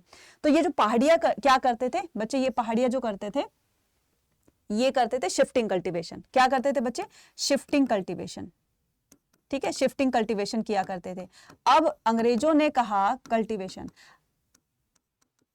ठीक है, अब अंग्रेजों के कहने पर इन्होंने कहा कि तुम लोग शिफ्टिंग की जगह तुम सेटल्ड एग्रीकल्चर कर लो ना, मतलब एक जगह स्टे रह करके और इस तरीके से तुम एग्रीकल्चर करो, तो इससे तुम्हें भी फायदा होगा और थोड़ा बहुत हमारा भी फायदा हो जाएगा। तो उन्होंने बिल्कुल साफ मना कर दिया ब्रिटिशर्स को कि नहीं, हम तुम्हारे झांसे में नहीं आने वाले हैं, ठीक है, हम जैसे कर रहे हैं अपने वैसे ही, हमारा जो ट्रेडिशन है हम वैसे ही करेंगे, हम तुम्हारी बात नहीं मानते, है ना। तो इनको भी लग रहा था कहीं ना कहीं, पहाड़ियों को ऐसा क्यों लगता था, क्योंकि पहाड़ियों के साथ वो चीजें ऐसी पहले बहुत बार हो चुकी थी, है ना, कि कोई ब्रिटिशर आता उनको और उनको मतलब डरा धमका के उनको मारता पीटता, उनसे जबरदस्ती ये लूटपाट मस्ती होती थी। तो ये डरे हुए थे कि कहीं दोबारा से इनके साथ कुछ ऐसा ना हो जाए। तो जब भी कोई ब्रिटिशर आता, कोई अंग्रेज आता, तो ये डर कर बैठ जाते थे, है ना, कि कहीं उनको कोई मारे नहीं, कोई नहीं। तो उन्होंने साफ मना कर दिया, नहीं भाई, इनके सरदारों ने बिल्कुल साफ मना कर दिया कि नहीं, हम इस तरह की कोई डील आपके साथ नहीं कर रहे हैं, ठीक है। हम हमारा जैसा चल रहा है हम वैसे खुश हैं, ठीक है ना। तो फिर ये बाद में किनको सांथाल्स को अपना सेटलर वो बनाते हैं, आइडियल सेटल्स बनाते हैं, उनको बोलते हैं सेटल्ड कल्टीवेशन के लिए। तो इस तरीके की पॉलिसी इन पर लगाई गई थी, ठीक है। और इनको बोला गया था कि जो है वो तुम्हें वो फॉरेस्ट एक्टिविटीज नहीं करनी है, ठीक है। तुम्हें क्या बोलना है, इनको बोला कि फॉरेस्ट एक्टिविटीज नहीं करनी है, ठीक है। यानी कि जो भी फ्रूट कलेक्शन होता था, जो भी गम वगैरह का काम होता था, है ना, तो इस तरह की जो भी उनकी फॉरेस्ट एक्टिविटी होती थी, वुड कलेक्ट करनी होती थी, फ्लावर्स वगैरह फ्रूट वगैरह कलेक्ट करने होते थे, तो इस तरह की कोई ग्रेजिंग वगैरह होती थी, इस तरह का कोई काम तुम नहीं करोगे, इनको बिल्कुल मना कर दिया गया, ठीक है। अगर तुम हमारी बात नहीं मान रहे हो, अब ये क्या करेंगे बेचारे, कहीं ना कहीं अपना सोर्स ऑफ ढूंढेंगे, ठीक है। तो थोड़ी बहुत उनके अंदर होती रहती थी, ठीक है, लेकिन इनका धीरे धीरे जो इनकी जो लाइफ थी वो धीरे धीरे मिजरेबल होती चली गई, और इस तरह के सख्त कानून जो है वो इनके ऊपर लगा दिए गए थे, ठीक है। नेक्स्ट पर मूव ऑन करते हैं। अब हमारे शॉर्ट क्वेश्चंस भी हो गए हैं, ठीक है। अब हम आते हैं लॉन्ग क्वेश्चंस पर, ठीक है। तो सेक्शन सी आपका लॉन्ग आंसर्स का होगा और हर एक क्वेश्चन कैरी करेगा 8 मार्क्स को। Explain the reason the apogees and fall of the apogee and the fall of the Vijayanagar empire. Vijayanagar कैसे फॉल ऑफ हुआ, कैसे मतलब डिक्लाइन हुआ, ठीक है, वो बताना है आपको। इससे इसका ये नष्ट कैसे हुआ वो आपको बताना है, ठीक है। तो क्या करोगे, इसको बहुत क्या करना है, आप इलेबरेट भी कर सकते हो कि विजयनगर के बारे में थोड़ा सा आप एक्सप्लेन करोगे कि विजयनगर क्या था, है ना। विजयनगर क्या था, ठीक है। विजयनगर एक बहुत ही प्रॉस्पर, एक बहुत ही कहते हैं ना फ्लरिश्ड एम्पायर था, है ना। और इस पर विजयनगर के जो फाउंडेशन मतलब रखी थी, जो फाउंडर थे विजयनगर के, तो विजयनगर के फाउंडर कौन थे, ठीक है। फाउंडर के बारे में बता दोगे, हरिहर और बुक्का, ठीक है। क्या बता दोगे, हरिहर और बुक्का, ठीक है। ये दो भाइयों ने क्या किया था, इसको स्टैब्लिश किया, हरिहर और बुक्का ने। कब, 1336 में, ठीक है।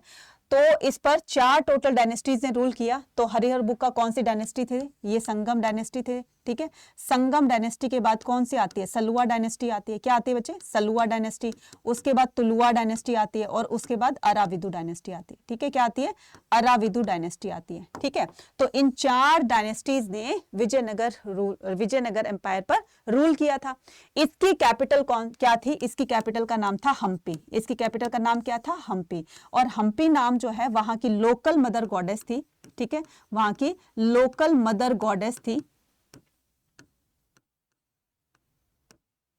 ठीक है। लोकल मदर गॉडेस थी जिनका नाम था पंपा देवी, जिनका नाम क्या था, पंपा देवी। और पंपा देवी के नाम से ही क्या पड़ जाता है, हम्पी रखा जाता है इनका नाम, ठीक है। और संगम, सलुआ और तुलुआ, संगम ने स्टैब्लिशमेंट की थी, ठीक है। सलुआ डायनेस्टी के रूलर ने इसके एरिया को एक्सटेंड किया, बहुत ज्यादा एक्सटेंड किया। अब बारी आती है तुलुआ डायनेस्टी की। तुलुआ डायनेस्टी के रूलर कौन थे, तुलुआ डायनेस्टी के रूलर थे कृष्णदेव राय, ठीक है। कौन से रूलर थे, यहां पर इनको थोड़ा सा डिफाइन और कर देना, कृष्ण देवा राय, ठीक है। कृष्णदेव राय थे। तो कृष्णदेव राय जो है वो तुलुआ डायनेस्टी से बिलोंग करते थे, ये भी आपको बताना है इसमें, ठीक है। तुलुआ डायनेस्टी से बिलोंग करते थे। कृष्णदेव राय का जो रीजन है 1509 से लेकर के 1529 तक इनका पीरियड रहा। तो इनके शासनकाल में लैंड भी एक्सपेंड होता है, ठीक है। और इनके शासनकाल में विजयनगर बहुत अपनी चरम पीक लेवल पर होता है, यानी कि फ्लरिश बहुत ज्यादा होता है कृष्णदेव राय के रीजन में, है ना। प्रजा बहुत ज्यादा सुख शांति से रहती है ना। और क्या बताना है कि इन्होंने 1512 में रायचूर दोआब को क्या कर लिया था, रायचूर दोआब को एक्वायर कर लिया था, है ना, रायचूर दोआब। अब ये रायचूर दोआब क्या होता है बच्चे, मैडम ये तो हमने पढ़ा भी नहीं, ये कहां से आ गया रायचूर दोआब, मैं बताती हूँ। ये कृष्णा रिवर जो विजयनगर साम्राज्य के नदन ईस्टर्न पार्ट में कृष्णा रिवर फ्लो करती थी और साउथ पार्ट में तुंगभद्रा रिवर फ्लो करती थी। इनका जो बीच का एरिया था वो क्या था, रायचूर दोआब का एरिया था। रिवर वाटर बहुत फ्रेश होता है बच्चे, और वो अपने साथ ना काफी सारे मिनरल्स को लेकर आता है। तो जहां पर वो उन मिनरल्स को डिपॉजिट करेगा, है ना। अब आप ये देखो, जैसे रिवर है तो रिवर वाटर जो है वो अपने साथ कंकड़ पत्थर मिट्टी वगैरह बहा कर लेकर आती है, लेकिन वो बहुत दूर तक तो उनको साथ लेकर नहीं चलती है ना। तो कहीं ना कहीं वो उसको क्या करेंगे, डिपॉजिट कर देंगे, ठीक है। तो ये क्या बन गया, पूरा का पूरा एक सिल्ट बन गया। और इसमें जब एग्रीकल्चर किया जाता था तो उसकी प्रोडक्शन बहुत अच्छी होती थी, तो अच्छा खासा रेवेन्यू आ सकता था इन पे, है ना। तो ये रायचूर दोआब का जो एरिया था वो 1512 में कृष्णदेव राय ने उसको कैप्चर कर लिया, है ना। बाकी गजपति रूलर्स ने भी किया था, जैसे गजपति रूलर्स थे, ठीक है, बीजापुर थे, तो गजपति रूलर्स ने इसको बीजापुर और गोलकुंडा मतलब इन्होंने भी किए थे। तो गजपति रूलर्स ने भी और बीजापुर के सुल्तान ने भी इस पर अटैक करके इसको एक्वायर करने की कोशिश की 1514 में और 20 में, ठीक है, 1514 में और 20 में। तो इसको 20 में तो इसको एक्वायर करने की कोशिश की, लेकिन जब तक ये रहेगा कृष्णदेव राय, ना तो ये बीजापुर का, ठीक है, और ना ही ये किसका ये ओडिशा का, ठीक है, ना तो ये ओडिशा का और ना ही बीजापुर का, क्या करेंगे ये, ना ही ये बीजापुर के सुल्तान इसको एक्वायर कर पाएंगे और ना ही, मैं इसमें लिख देती हूं, तो ये जो पहला जो अटैक था जो इस पर रायचूर दोआब पर उसको एक्वायर करने के लिए किया जाएगा, तो किस पे किया जाएगा, ये किया जाएगा बीजापुर से, ठीक है। बीजापुर के सुल्तान इस पर अटैक करेंगे 1514 में, और ये जो करेंगे 1520 में ये ओडिशा के गजपति रूलर्स करेंगे, ठीक है, कौन, ओडिशा के गजपति रूलर्स करेंगे, ठीक है, राइट बच्चे। तो जब तक ये कृष्णदेव राय रहेगा तो ये उस पर एक्वायर उसको नहीं कर सकते, क्योंकि बहुत ही पावरफुल रूलर था ये। इनके होते किसी की हिम्मत नहीं होती थी कि इन पे राज्य एक बार अटैक करे। उनके राज्य की बात तो छोड़ो, जो भी एरिया इनके अंडर में था, जो भी टेरिटरीज इनके अंडर में थी, कोई उसको आंख उठाकर देख भी नहीं सकता था, ठीक है। फिर 1529 में जब कृष्णदेव राय की डेथ हो जाती है, 1529 में जब कृष्णदेव राय की डेथ हो जाती है, तो उसके बाद रामा राय क्या करते हैं, रामा राय जो कि विजयनगर के चीफ मिनिस्टर थे, ठीक है, जो कि कौन थे, विजयनगर के चीफ मिनिस्टर थे, ये क्या करते हैं, बीजापुर, क्या करते हैं, बीजापुर, गोलकोंडा, बीजापुर, गोलकुंडा और अहमदनगर, ठीक है, अहमदनगर, ठीक है, बीजापुर, गोलकुंडा, अहमदनगर, इन तीनों के सुल्तानों को आपस में मिसअंडरस्टैंडिंग, इनके बीच में मिसअंडरस्टैंडिंग क्रिएट कर देता है। क्यों करता है, क्योंकि सारे के सारे इस रायचूर दोआब को हथियाना चाहते थे और ये उसको अपने हाथ से जाने नहीं देता था और बार बार यही अटैक कर रहे थे। तो इनको उसने सोचा, रामा राय ने, कि क्यों ना मैं इन तीनों को आपस में भिड़वा दूं, ठीक है, ये आपस में लड़मड़ रहेंगे और इससे फायदा मेरा होगा। लेकिन जल्दी इन तीनों को पता चल जाता है, और तीनों ने फिर इकट्ठे होकर के क्या किया, रामा राय के खिलाफ एक युद्ध का ऐलान कर दिया। उस युद्ध को क्या बोला जाता है, उस बैटल को बोला जाता है तालीकोटा का बैटल। क्या बोला जाता है बच्चे, तालीकोटा बैटल, ठीक है, बैटल ऑफ तालीकोटा। ये कब हुआ था, 1565 में, ठीक है, कब हुआ था, 1565 में। और तालीकोटा के बैटल में एक तरफ रामा राय था, ठीक है, कौन था, एक तरफ रामा राय और दूसरी तरफ बीजापुर, गोलकुंडा और अहमदनगर, इन तीनों के सुल्तान थे। ये तीनों मिलकर के रामा राय को डिफीट कर देते हैं, हरा देते हैं। और जैसे ही रामा राय डिफीट होता है, वैसे पूरा विजयनगर एम्पायर जो है वो इनके अंडर में आ जाता है। रायचूर दोआब तो आएगा ही, क्योंकि वो तो विजयनगर के अंडर में था ना। और इस तरीके से धीरे धीरे करते करते और ये डिक्लाइन की कगार पर आ जाता है। फिर इन्हीं को बाद में जो है रिप्लेस करते गए दूसरे राजा, ठीक है, और ये विजयनगर बिल्कुल खत्म हो जाता है। यानी कि रामा राय के बाद जैसे ही ये विजयनगर उनके हाथ में गया, तो अब विजयनगर की जो एक कहते हैं ना कि गरिमा जो थी वो बिल्कुल खत्म हो जाती है ना। इस तरीके से उसको डिफाइन कर दोगे। आई थिंक आपको बहुत सारी चीजें पता चल गई होगी, है ना। नेक्स्ट करते हैं कि explain the growth of the Hindu Puranic, ठीक है, तो ये हमने कर दिया, तो इसको करने की जरूरत नहीं है अब, ठीक है। चलिए, why was the Gandhiji called the people leader and how did Gandhiji speak to identify himself with the common people, explain। आपको बताना है कि गांधी जी किस तरह से लोगों के नेता माने जाते हैं, क्योंकि वो लोगों की तरह से ही लोगों को ट्रीट किया करते थे, चाहे वो लोग किसी भी कास्ट के हों, किसी भी क्रीड के हों, किसी भी रिलीजन के हों, मतलब जैसे लोग स्पीक किया करते थे वो वैसे बोला करते थे, है ना। गांधी जी का नॉर्मल लोगों के साथ में कनेक्शन अच्छा था, क्योंकि वो उनकी फीलिंग्स को, उनकी भावनाओं को समझते थे, उनकी बातों को सुनते थे, है ना। और यही कनेक्शन लोगों को बहुत अच्छा लगता था, इसलिए गांधी जी के साथ में उनकी जो कनेक्टिविटी है वो स्ट्रांग होती चली गई, है ना। तो गांधी जी उन्हीं की तरह से ही जब उनसे मिलने के लिए जाते थे तो सिंपल धोती में जाते थे। ऐसा नहीं था कि गांधी जी बहुत बड़े पॉलिटिकल लीडर हैं तो वो लोग एकदम गांधी जी सूट बूट में जाएंगे, ठीक है, और थोड़ा सा डिस्टेंस मेंटेन करके रखेंगे कि भाई उनसे बात करनी है तो इस तरीके से करनी है। नहीं, लोगों के बीच में खुद जा करके अपना एक धोती पहनी होती थी, ठीक है। और उसी तरीके से बहुत सारे लोग ऐसे थे जिनके पास पहनने के लिए कपड़े भी नहीं थे, तो गांधी जी बोलते थे कि जब मेरे इंडियन के पास में कपड़े नहीं है तो मैं उन कपड़ों का क्या करूं, मैं सूट बूट का क्या करूं। तो वो यही जो कनेक्टिविटी थी, यही जो गांधी जी की सोच थी, वो लोगों को बहुत अच्छी लगती है। और इस तरीके से गांधी जी के फॉलोअर्स जो हैं वो न सिर्फ इंडिया में, जानते हो ना कि बाहर साउथ अफ्रीका में भी बन गए थे, है ना।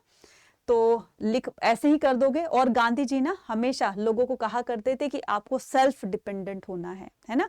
आपको सेल्फ डिपेंडेंट होने के लिए, ठीक है, क्या करना पड़ेगा, आपको डेली जो है वो चरखा चलाना पड़ेगा। जैसे वो खुद भी चरखा चलाते थे कि बाकी उनको ये ना लगे कि वो इतने बड़े लीडर हैं, हमें तो एडवाइस देकर चले गए लेकिन खुद तो ये काम करते नहीं है, खुद भी उनको करा करते ना, चरखा चलाते थे, स्पिनिंग व्हील्स को जो है वो काम किया करते थे उस पर, ठीक है। और तो ना सिर्फ लोगों को बल्कि बाकी के जो अदर पॉलिटिकल लीडर थे उनको भी एक तरीके से मोटिवेट किया करते थे कि तुम लोग भी ये काम करो, जिससे कि लोग तुम्हें देख करके और वो खुद डिपेंडेंट हो जाए। मतलब उनको लगे कि हाँ भाई ये काम जब वो लीडर कर सकते तो हम क्यों नहीं कर सकते।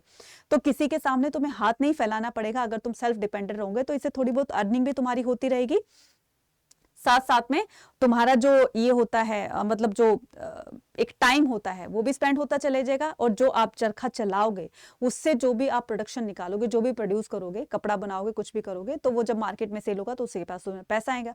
तो कहने का मतलब ये कि तुम लोगों को क्या होना चाहिए, सेल्फ डिपेंडेंट होना चाहिए, ठीक है। और इसके अलावा क्या करोगे, इसके अलावा और भी कुछ बोल सकते हो। जैसे गांधी जी खुद जैसे छोटे मोटे काम कर लिया करते थे, झाड़ू लगाने का काम, ठीक है, लोगों को बीच में जा करके, है ना, झाड़ू लगाने का काम, कभी टॉयलेट साफ करने का काम, हरिजनों की सेवा बहुत किया करते थे कि सर्विसेज उनको दिया करते थे, कोई बीमार हो गया, ठीक है, कोई घायल है, खुद उनको इस तरीके से। बच्चे बहुत सारे पॉइंट है जो आप बहुत सारे पॉइंट लिख सकते हो, है ना, 8 मार्क्स में। क्लियर हो गया। Explain the different sources helpful to knowing about the Gandhi ji political career achievement of the Gandhi ji. तो ऐसे बहुत सारे सोर्सेज हैं, ठीक है, जिससे कि हमें गांधी जी के बारे में पता चलता है, ठीक है। अब जैसे फर्स्ट गांधी जी कब आए थे इंडिया, गांधी जी आए थे 1915 में, ठीक है। कहाँ से आए थे, साउथ अफ्रीका से।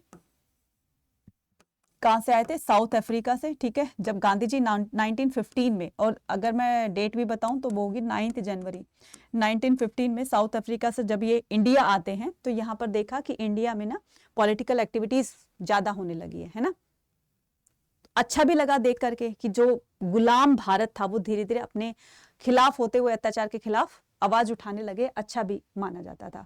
साउथ अफ्रीका में उनके पॉलिटिकल करियर के बारे में बताना है। साउथ अफ्रीका में उन्होंने जो रैशियल डिस्क्रिमिनेशन पर, यानी कि जो रंग भेद की नीति पर, लोगों के साथ में जो पार्शियलिटी की जाती थी, लोगों के साथ में जो इनजस्टिस किया जाता था, गोरे और काले में के रंग भेद की नीति पर वो पूरा का पूरा डिस्क्रिमिनेशन किया जाता था, तुम गोरे हो, तुम काले हो, क्योंकि ये एक्सपीरियंस वो खुद जो है वो एक्सपीरियंस कर चुके थे इस बात को, है ना। जब उनको याद करो जरा, एक छोटी सी घटना थी, एक छोटा सा इंसिडेंट था। गांधी जी जब ट्रेन में सफर कर रहे होते तो उन्होंने सेकंड क्लास की एक टिकट ली थी, है ना, और वो सेकंड क्लास जो था वो अंग्रेजों के लिए पहले ही बुक था। तो अंग्रेजों ने कहा, ब्रिटिशर्स ने कहा कि तुम यहाँ पर क्यों बैठे, तुम तो इंडियन हो, ठीक है। उनको ब्लैक कह के कुछ बुलाया। तो गांधी जी ने कहा, देखो भाई, मैंने भी पैसे खर्च किए हुए हैं, टिकट मैंने भी ली हुई, टिकट तुमने भी ली हुई है। तो उन्होंने कहा कि नहीं, ये तो ब्रिटिशर्स के लिए है। उन्होंने कहा क्यों है ब्रिटिशर्स के लिए, कहाँ नाम लिखा है। अब आप में से ऐसा नहीं है, क्यों भाई, ये तेरा नाम लिखा है इस पे, है ना, इतनी पढ़ी, तू जाकर जहां पर बैठ जा। तो कुछ इसी तरीके से गांधी जी के साथ भी कुछ ऐसा ही हुआ। और जब वो नहीं माने, गांधी जी अपनी बात पर अड़े रहे, तो उन्होंने गांधी जी को चलती, हल्की सी स्लो मोशन में थी, ठीक है, ट्रेन, उनको पुश कर दिया वहां पर। गांधी जी ने रात भर वहीं बैठकर अपनी निकाली और सोचा कि मैं किस तरीके से इस भेदभाव को खत्म कर सकता हूँ, ठीक है। और वहां पर जहां पर उनको पुश किया गया था, धक्का लगाया गया था, आज भी वहां पर ना एक गांधी जी की बहुत बड़ी सी मूर्ति बनी हुई है। अब जब ये मूर्ति देखते हैं तो इससे पता चलता है कि गांधी जी के साथ वो घटना घटी थी, वो भी तो एक सोर्स हो गया ना गांधी जी के बारे में जानने का, ठीक है। तो ये बात तो थी साउथ अफ्रीका की, ठीक है।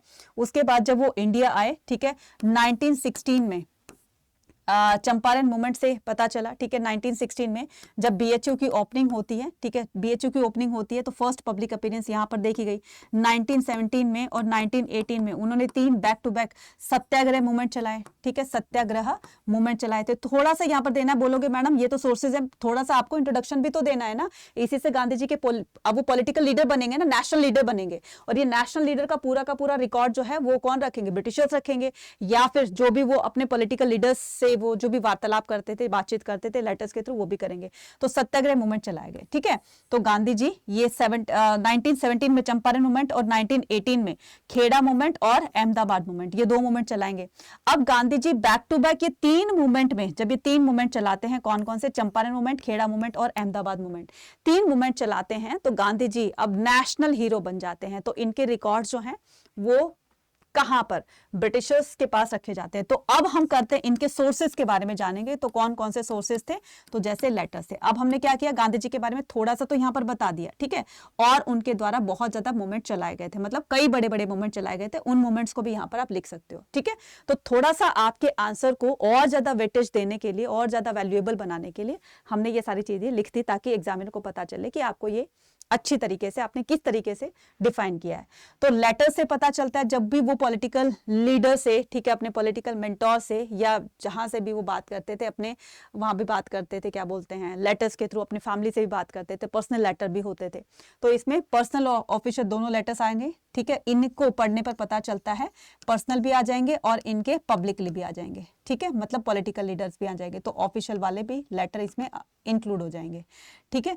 तो इसमें क्या करना है, जब भी इन लेटर्स को पढ़ा गया तो उनसे पता चला कि गांधी जी अपने देश के बारे में कितना सोचते थे, ठीक है, और उनकी एक फीलिंग झलकती थी अपने देश के प्रति, जो उनकी एक नेशनलिज्म की फीलिंग थी, वो उनके लेटर्स को देखकर पता चलती थी। नेक्स्ट हो जाएगा आपका स्पीचेस वगैरह हो जाएंगे, ठीक है। स्पीचेस का रिकॉर्ड से भी हमें पता चलता है वहाँ के लोकल लोगों से कि गांधी जी ने ऐसी स्पीच दी थी। तो वो जो स्पीच के आर्टिकल्स होते हैं, आप भी तो देखते हो ना, जैसे मोदी जी कोई स्पीच देते हैं तो उस आर्टिकल को न्यूज़पेपर में पब्लिश कर दिया जाता है। तो स्पीचेस से, ठीक है, और उसके बाद न्यूज़पेपर से, ठीक है, उसके बाद न्यूज़पेपर से भी गांधी जी के पॉलिटिकल लीडर के पॉलिटिकल करियर के बारे में पता चलता है। इसके अलावा बायोग्राफीज, ऑटोबायोग्राफीज हो गई, ठीक है, बायोग्राफीज और ऑटोबायोग्राफीज हो गई, ठीक है, ऑटोबायोग्राफीज हो गई, इनसे भी पता चलता है, ठीक है, और ब्रिटिशर्स के रिकॉर्ड से भी पता चलता है, ठीक है, रिकॉर्ड्स ऑफ ब्रिटिशर्स, ठीक है, रिकॉर्ड्स ऑफ ब्रिटिशर्स, ठीक है। और नेशनल म्यूजियम में भी ये जो है न्यूज़पेपर की आज भी इतने पुराने उस टाइम के जो है वो कटिंग्स रखी हुई हैं, तो इनसे काफी कुछ पता चलता है। तो बस क्या कर दोगे, इसको थोड़ा थोड़ा डिफाइन कर देना, 8 मार्क्स का आपका क्वेश्चन बिल्कुल पूरी तरीके से बन जाएगा और आपको मार्क्स भी अच्छे आ जाएंगे, ठीक है। आई होप आपको सारी चीजें यहाँ पर समझ में आ गई होगी और मजा भी आ रहा होगा कि कितने इजी से क्वेश्चन है। लेकिन पहले ये इजी क्वेश्चन नहीं लग रहे थे, लेकिन अब लगने लगे, है ना। All the very best. चलिए, तो अब क्या करेंगे, सोर्स बेस्ड क्वेश्चन हमारा नेक्स्ट पार्ट है, हमारा सेक्शन डी आ गया है, source based question. Source based question बहुत बहुत इजी होते हैं। जैसे ये आपका एक पैराग्राफ दिया होगा, तो पैराग्राफ को पढ़ करके हिंदी इंग्लिश जैसा भी पढ़ समझो आप, तो समझ करके आपको इनके क्वेश्चन दिए होंगे, तो बस उनको वहां से फाइंड आउट करना है और लिख देना है। याद रखना, थोड़े बहुत अपने वर्ड्स भी उसमें ऐड कर देना, ताकि बिल्कुल 2 कॉपी ना लगे, ठीक है, और अपने वर्ड्स में इसमें इंक्लूड कर देना, मेंशन कर देना, ठीक है। उसके बाद क्या करेंगे हम, उसके बाद ये 3 सोर्स बेस्ड क्वेश्चन करने के बाद अब हमारे पास आता है मैप बेस्ड क्वेश्चन, ठीक है बच्चे, मैप बेस्ड क्वेश्चन आता है। तो हम क्या करेंगे, अब मैप बेस्ड क्वेश्चन करेंगे, ठीक है। मैप बेस्ड क्वेश्चन में आपको 2 तरह के क्वेश्चन दिए होंगे, ठीक है, इस तरीके के। तो फर्स्ट ये 3 क्वेश्चन है, उसके बाद ये 2 क्वेश्चन दिए होंगे। तो फर्स्ट 3 में क्या बताना है आपको, प्लेसेस को लोकेट करना है ना, प्लेसेस को बताना है। तो आपको मथुरा, राजगीर, ठीक है, और चंद्रगिरी और दिल्ली, इस तरीके से बताना है, ठीक है। मगध क्या था, बिहार आज का, ठीक है। तो हम क्या करेंगे, इनको देख लेते हैं। तो मथुरा, राजगीर, चंद्रगिरी और दिल्ली। चलिए, तो ये इस तरीके से आपको ब्लैंक मैप दिया जाएगा, ठीक है, ये रहा आपका ब्लैंक मैप, ठीक है। तो क्या करना है, मथुरा, मथुरा कहाँ पर है भाई, ठीक है। आप में से कौन कौन बच्चे मथुरा से हैं, जल्दी से बताओ, फटाफट फटाफट से मुझे। तो मथुरा कहाँ पर है मैडम, ये तो यूपी में है, बिल्कुल सही, ठीक है, यूपी में। तो ये रहा आपका यूपी और ये रहा बिहार, ठीक है, यूपी बिहार दोनों। तो यूपी का छोटा भाई कहा जाता है किसको, बिहार को, ठीक है। तो ये है आपका मथुरा और यहाँ पर अशोका के इंस्क्रिप्शन पाए गए हैं। ठीक है, यहाँ पर क्या कर दोगे, मथुरा, और ये कहाँ पर है, यूपी के अंदर। ठीक है, ये पूरा का पूरा एरिया जो है वो यूपी का है। उसके बाद मगध की राजधानी क्या थी, कैपिटल क्या थी, राजगीर थी। बाद में उसको पाटलिपुत्र किया गया, और मगध क्या था, बिहार था। तो यहाँ पर आ जाएगा आपका राजगीर। ठीक है, यहाँ पर क्या आ जाएगा, राजगीर। ऊपर नीचे हो जाता है थोड़ा बहुत, कोई दिक्कत नहीं है, लेकिन आपको स्टेट सही पर जगह पर लोकेट करना है, मतलब स्टेट में सही बताना है कि भाई इस स्टेट में था। ठीक है, थोड़ा बहुत ऊपर हो जाए, ऊपर नीचे हो जाए, कोई दिक्कत नहीं है। नेक्स्ट आता है हमारा क्या, दिल्ली। ठीक है, ये रहा आपका दिल्ली। ठीक है, ये क्या है, दिल्ली। ठीक है, उसके बाद क्या था, चंद्रगिरी था। चंद्रगिरी कहाँ पर, चंद्रगिरी है आपका इसमें आंध्र प्रदेश में। ठीक है, तो ये रहा आपका आंध्र प्रदेश। ठीक है, ये क्या है, आंध्र प्रदेश। और यहाँ पर क्या कर दोगे आप, चंद्रगिरी। ठीक है, जहां पर अराविदु डायनेस्टी के रूलर्स रूल किया करते थे। और ये जो पूरा एरिया है ना, ये साउथ का, ठीक है, कर्नाटक, तमिलनाडु, केरला, ये सारा ये किसका था, विजयनगर का ही तो था, है ना। तो यहाँ पर आएगा आपका चंद्रगिरी। ठीक है, फिर मार्क ए और बी करके दिया होगा। ठीक है, ए और बी करके दिया होगा। तो ये क्या है, पंजाब है, और पंजाब में क्या हुआ था आपका, सॉरी पंजाब ये है हरियाणा। ठीक है, हरियाणा, इसको ए मार्क करके दिया हुआ है। ठीक है, तो क्वेश्चन एक बार देखना पड़ेगा बच्चे कि क्या क्वेश्चन पूछा गया है बी वाले पार्ट में। ठीक है, तो बी वाले पार्ट में पूछा गया है कि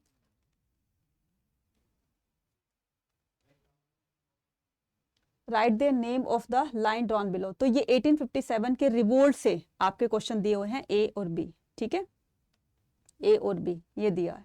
तो पानीपत आ जाएगा। ठीक है, हरियाणा में पानीपत है ना, तो यहाँ पर भी तो आपका 1857 का रिवोल्ट हुआ था, पानीपत से भी तो। ठीक है, तो ये आ जाएगा आपका पानीपत।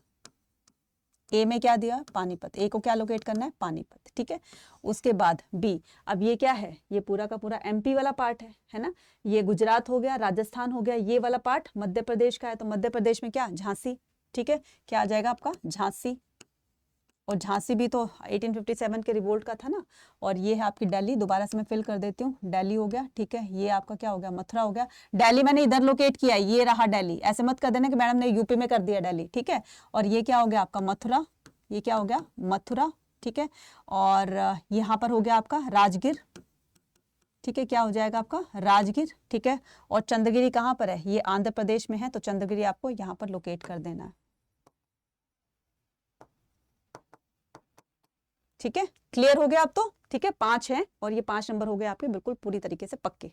क्लियर, चलिए अब क्या करते हैं, मैंने क्या बताया था आपको, मैंने बताया था कि अगर आपने अभी तक कुछ नहीं पढ़ा है और CUT प्लस अपने बोर्ड एग्जाम की तैयारी करना चाहते हैं, और आपको आना कहाँ पर है, आपको आना है ह्यूमैनिटीज के महापैक में। अब ह्यूमैनिटीज के महापैक तक पहुंचने के लिए आपको क्या करना है, अड्डा 24/7 की एप्लीकेशन को डाउनलोड कर लेना है। एप्लीकेशन को डाउनलोड करोगे, यहाँ पर जाओगे ऑल कोर्सेज पे, ऑल कोर्सेज पे क्लिक करने के बाद यहाँ पर जाओगे अंडर ग्रेड एंट्रेंस एग्जाम पर। ठीक है, और उसके बाद यहाँ पर देखो, आप हिंदी के स्टूडेंट हो तो आप हिंदी वाला मीडियम भी चूज कर सकते हो। ठीक है, तो आप हिंदी के हो तो आप हिंदी वाले पे चूज कीजिए, और अगर इंग्लिश के हो तो इंग्लिश वाले पे कुछ नहीं लिखा है तो यहाँ पर CUT आर्ट्स कर दोगे। ठीक है, अब ये मत सोचेगा कि मैडम ये तो CUT का है, बोर्ड एग्जाम का। बच्चे इसमें मैंने कहा ना, दोनों एग्जाम की तैयारी करवाई जाएगी, बोर्ड प्लस CUT।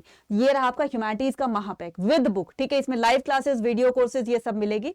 चाहो तो आप सफलता भी बैच ज्वाइन कर सकते हो, चाहो तो आप ये महापैक। लेकिन मैं तो ये कहूंगी कि इसको लेने में ही फायदा है। क्यों लेने में फायदा है, क्योंकि ऐसे सिंगल बैचेस, ये जितने भी आपके सिंगल बैचेस दिख रहे हैं वो सारे इन बच्चों को फ्री ऑफ कॉस्ट मिलेंगे एक बार महापैक को ज्वाइन करने में। इसका मतलब ये कि निश्चिंत हो जाओ, CUET तक आपकी लगातार कंटिन्यू क्लासेस चलती रहेंगी। तो एक बार दो बार नहीं, कम से कम भी आप जो है ये लगा लो कि 5 to 7 या उससे भी ज्यादा आप अपने सिलेबस की रिवीजन कर पाओगे। और जितनी अच्छी रिवीजन होगी, सोचो जरा, मार्क्स भी तो उतने अच्छे आएंगे ना, और जितने अच्छे मार्क्स आएंगे उसी के हिसाब से आपको आपके कॉलेज में एडमिशन मिलेगा।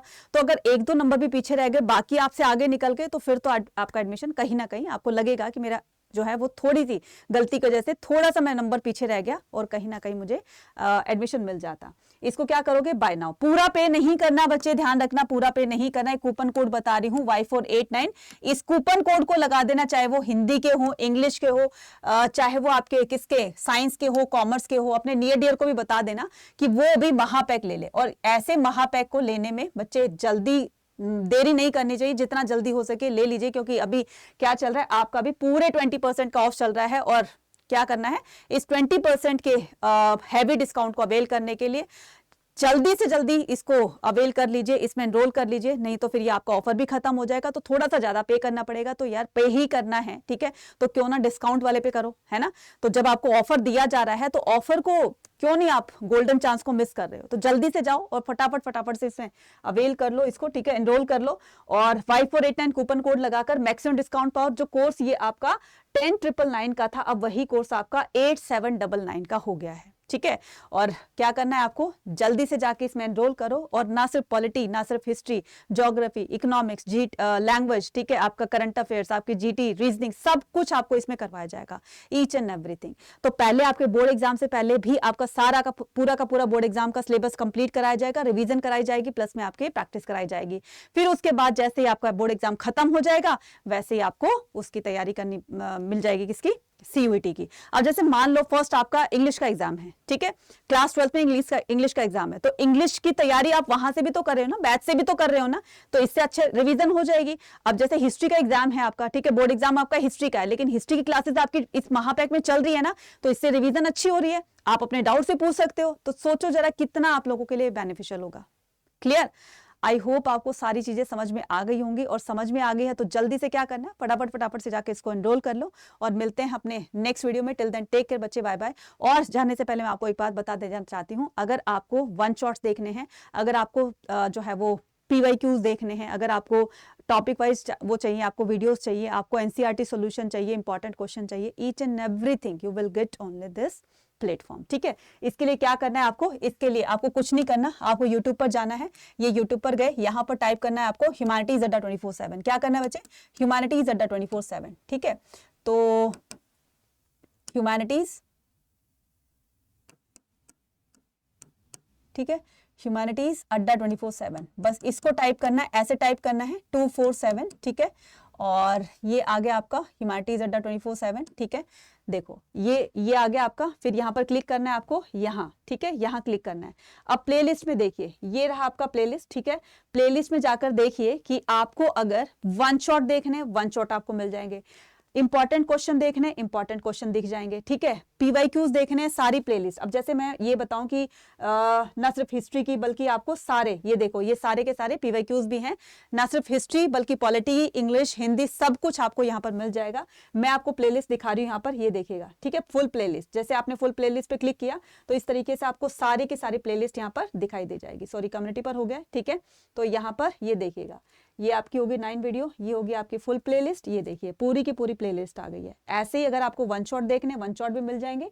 अगर ऐसे ही आपको NCERT सॉल्यूशन देखना है तो NCERT सॉल्यूशन भी, ये रहे आपके क्लास 11th के वन शॉट, ठीक है, क्लास 12th के वन शॉट भी आपको दिख जाएंगे, ठीक है, वो भी आपको इसी चैनल की प्लेलिस्ट में मिल जाएंगे। बस आपको क्या करना है, यहाँ से ढूंढना है, ठीक है। तो ये आपके डिस्कवरी फीचर, ये आपको वीडियोज मिल जाएंगे चैप्टर वाइज, ठीक है। और ये आपका आरएम बैच, तो 58 वीडियो इंट्रोडक्शन है, वीडियोस मिल जाएंगे आपको, ठीक है।